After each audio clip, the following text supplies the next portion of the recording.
Assalamualaikum warahmatullahi wabarakatuh. Alhamdulillahirabbil alamin. Wa bihi nasta'inu ala umuri dunya waddin. Salatu wassalam ala asyrafil anbiya wal mursalin. Habibina nabiyina Muhammadin wa ala alihi wa sahbihi ajma'in. Amma ba'd. Subhanaka la ilma lana illa ma 'allamtana innaka antal alimul hakim. Alhamdulillah, kita bersyukur pada Allah atas segala nikmat karunia dan anugerah-Nya. Dengan terus kita meningkatkan ketakwaan dan kita berusaha ikhlas dalam menjalankan ibadah. Karena dengan ikhlas kita akan menghadapi berbagai macam ujian dan cobaan menjadi ringan. Tawakal kita tinggi kepada Allah. Berserah diri kita tinggi kepada Allah. Dan kita jangan lagi menjadi budak manusia. Apalagi menjadi budak harta, budak jabatan. Dan yang paling banyak menjadi budak hawa nafsu. Allah berfirman dalam surat Al-Mu'minun, "Afara'aita man ittakhadha ilahahu hawa?" Apakah engkau telah melihat Muhammad, orang yang menjadikan hawa nafsunya adalah Tuhannya? Maka dari itu di kesempatan Ramadan ini kita tingkatkan sholat kita khusyuk semata-mata, tunduk patuh sepenuhnya kepada Allah. Rukuk kita, sujud kita hanya kepada Allah. Karena dengan ikhlas kita tunduk patuh sepenuhnya kepada Allah, rukuk dan sujud, insya Allah kita menjadi orang yang percaya diri, merdeka seutuhnya, ya. Tidak menjadi orang yang memperhamba diri dan mengikuti hawa nafsu. Ikhwani fillah, kita berpuasa sudah masuk ke hari ke-9, ke-8. Masuk Kamis, ya. Kalau mulai hari Rabu, sekarang sudah masuk hari ke-9. Maka dari itu betul-betul puasa tahun ini harus bermakna bagi kita. Dalam Ramadan kita ada dua tarbiyah, tarbiyatun nafs dan tarbiyatun ruh. Tarbiyatun nafs kita dengan menjalankan puasa sungguh-sungguh semata-mata karena Allah. Kita menundukkan nafsu kita. Tarbiyatun ruh kita taklim Quran dengan memahami maknanya, menghayati kemudian mengamalkan. Selama kita hanya membaca saja dan tidak memahami dan mengamalkan, selamanya kita akan terus hidup penuh dengan ketakutan dan kesedihan.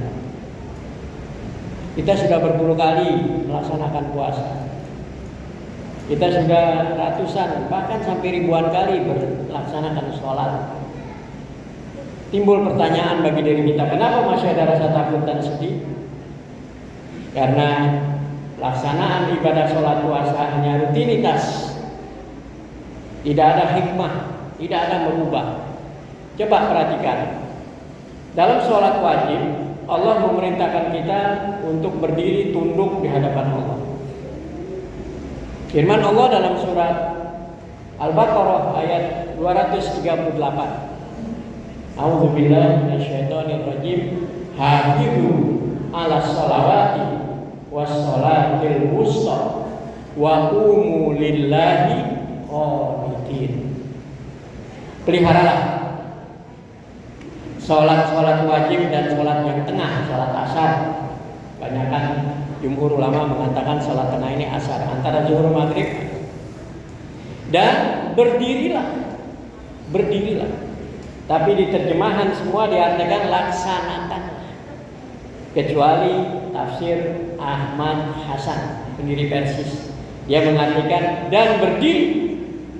berdiri di hadapan Allah khashiin, tunduk patuh, berserah diri sepenuhnya. Jadi rukun sholat yang pertama, tunduk patuh berserah diri sepenuhnya kepada Allah. Yang kedua, ruku dan sujud hanya kepada Allah. Jamaah rahimakumullah, kalau kita masih tunduk kepada manusia, ruku di hadapan manusia, sujud di hadapan manusia, hidup kita masih pontang-panting, terbekalai, ketakutan.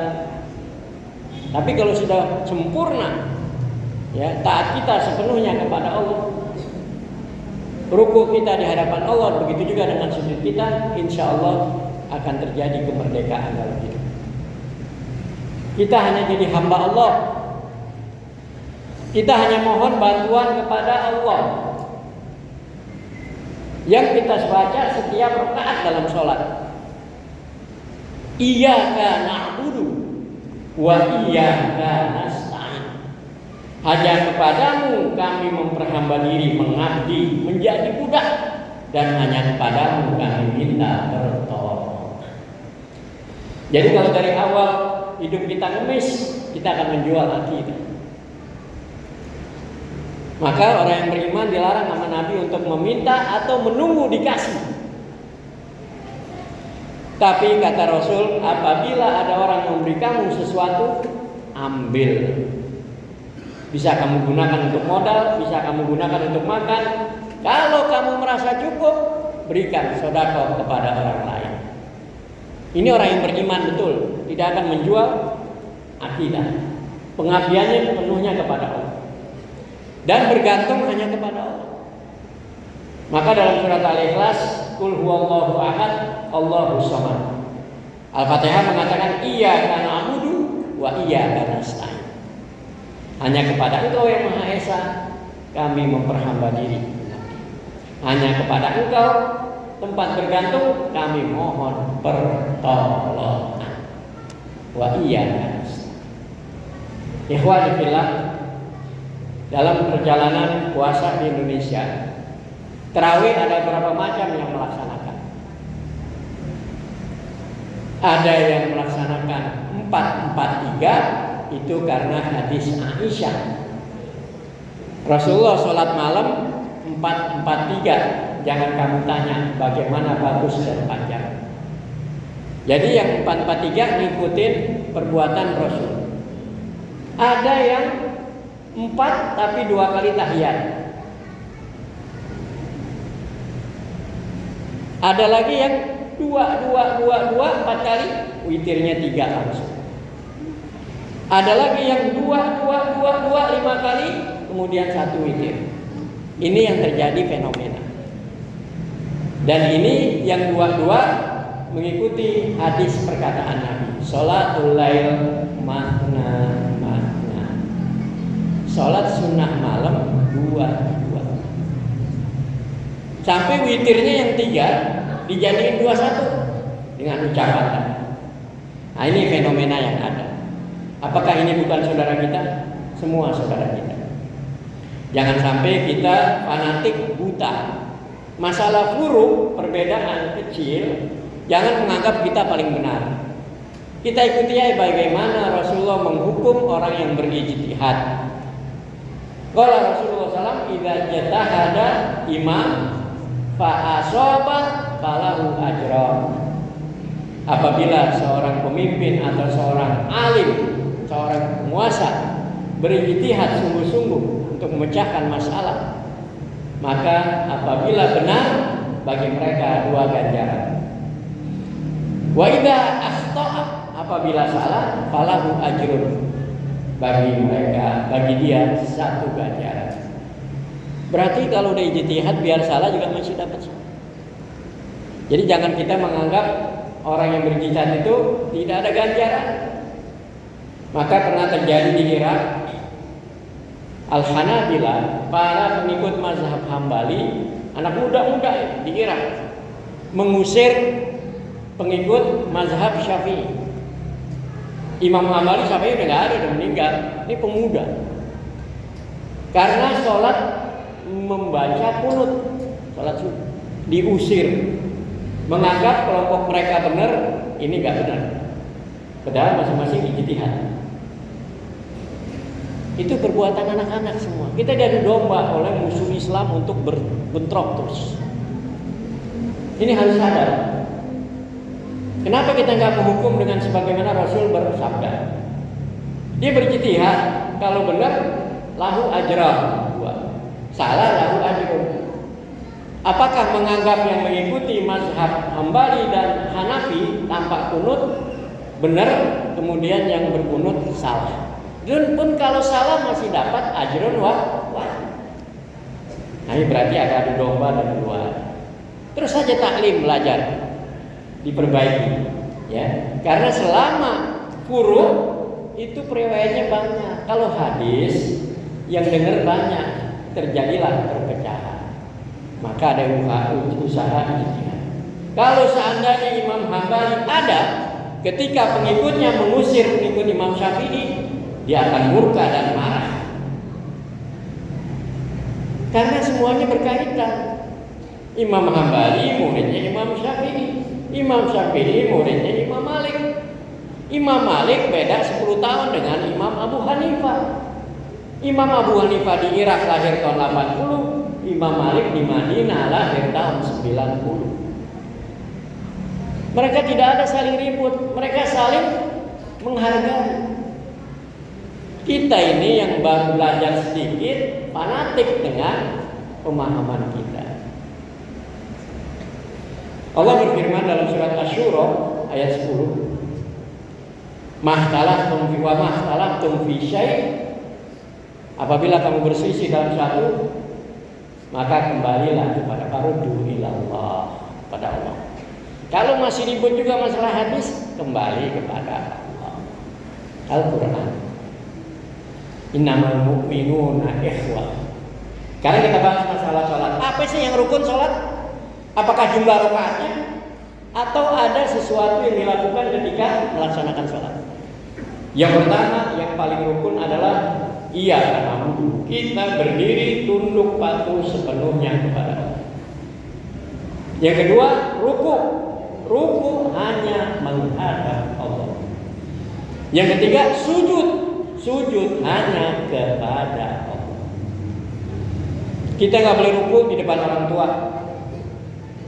nggak boleh ruku di depan raja, nggak boleh ruku di depan presiden, pimpinan, nggak boleh ruku di depan manajer. Kita ruku hanya di hadapan Allah. Apalagi sujud, baru kita punya akidah yang kuat, baru kita menjadi manusia yang merdeka, manusia yang bebas. Kita nggak bakal mengemis kepada manusia, kita hanya mengemis kepada Allah SWT. Allah yang menentukan rezeki kita. Datang orang ke rumah kita bawain duit, terima. Jangan duit apa dari mana? Ane mau bantu ente, ane lihat ente memerlukan. Anak ente banyak, terima kasih. Nabi melarang kita menolak pemberian orang, sombong.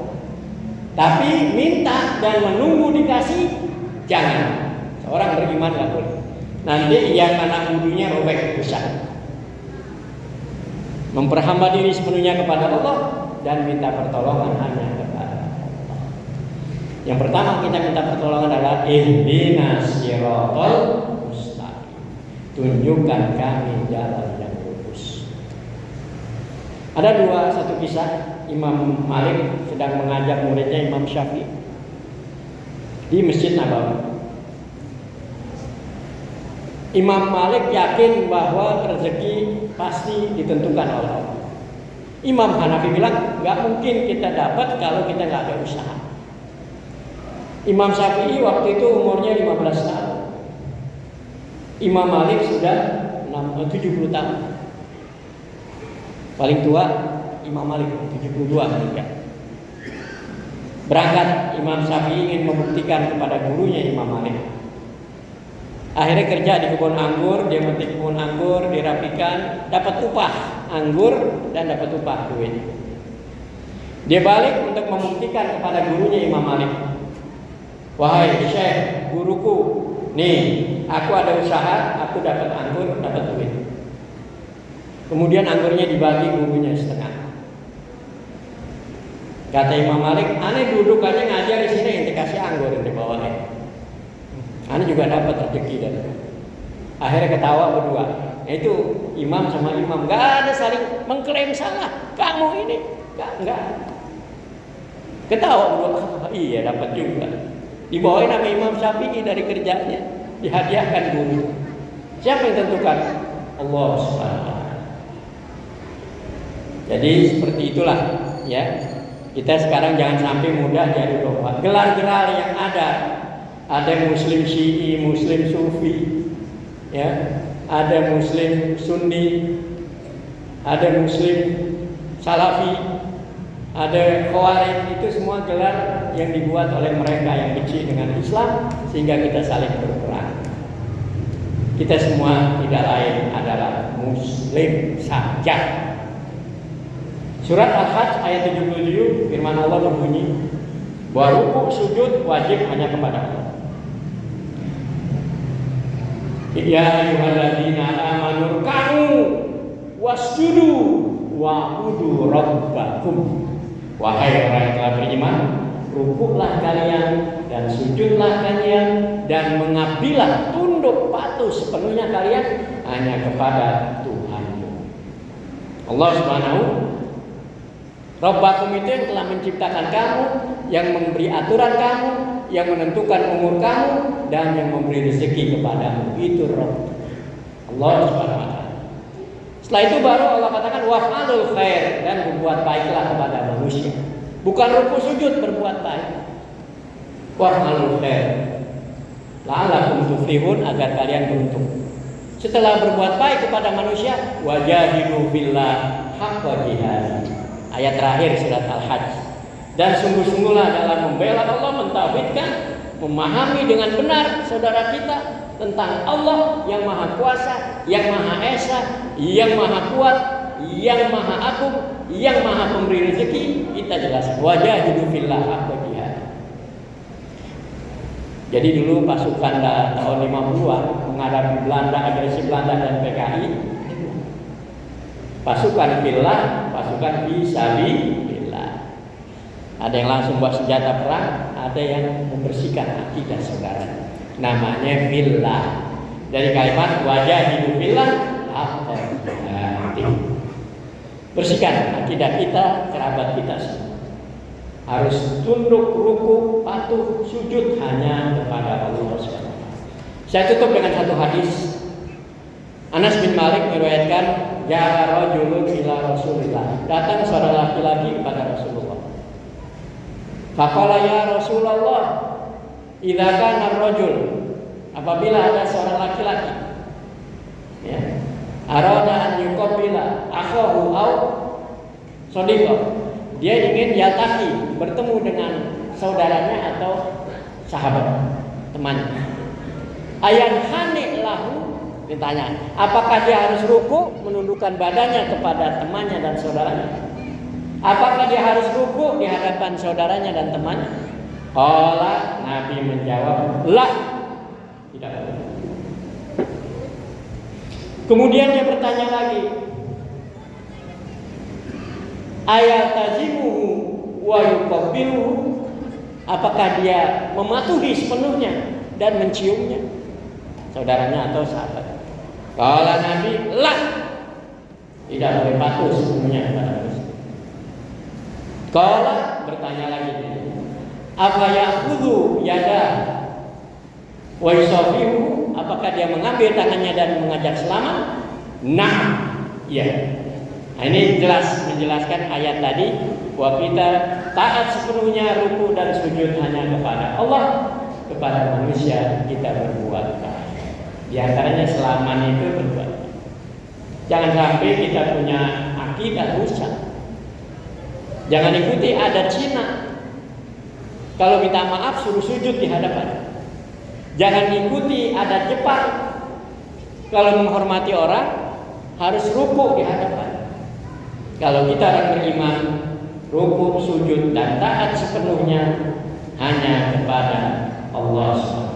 Jadikan ini betul-betul momen Ramadan kita tahun ini. Maka jadikan Al-Quran sebagai petunjuk hidup kita, ya. Jangan lagi kita ikuti aturan-aturan buatan manusia yang berdasarkan hawa nafsu. Baru dikatakan Amerika minta semua barangnya masuk dengan tanpa label halal, kita dibikin goncang. Itu semua permainan. Ributnya masalah label halal. Padahal ada masalah penting kita untuk mendidik saudara kita memahami Quran, kemudian menjadikan Quran sebagai petunjuk dalam hidup.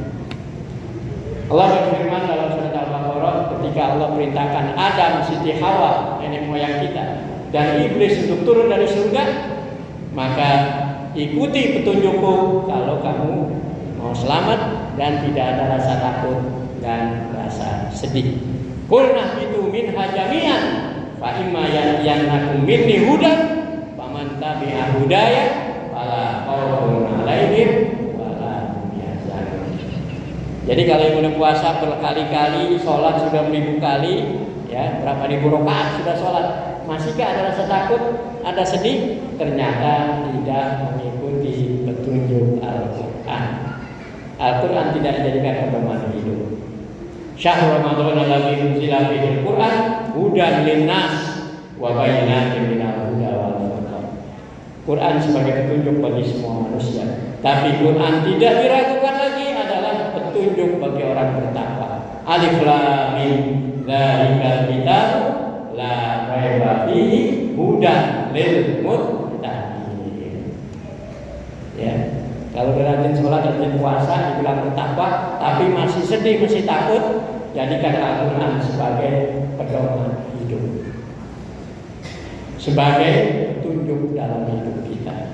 Semoga Allah menguatkan iman kita, Allah memandaikan kita, dan Allah memberikan kesehatan kita sehingga dapat melaksanakan Ramadan dengan penuh sempurna semata-mata karena Allah, dan juga mendorong kita untuk membaca Quran, memahami dan mengamalkan. Usini wa iyyakum bittaqwa faqad faza man taqul. Wassalamualaikum